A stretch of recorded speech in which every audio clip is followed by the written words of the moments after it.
Bene, io sono contento che lei ha capito che io sono venuto fin qua e sai, e per parlare con lei di una cosa importante, perché poi lei, la mia lei è importante, ecco. Ma sai, principessa o non principessa, faccia lei, cambia poco. Ma io sono autobussiere, sì, tranviere, faccia lei.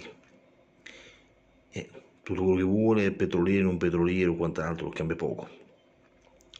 Io ho presentato una lista, qui se la vede, c'è qui, ce l'ho qua, è lunga, proprio tanto lunga, molto molto lunga, è lunghissimamente lunga, e quindi sai, posso eliminare questi ultimi due, ma giusto perché poi lei, però, insomma, c'è un po' tutto, chiesa, banchetto e quant'altro, e tante cose, aspetto una sposa. Diamoci una regolata, il 27 di questo mese l'aspetto, ciao.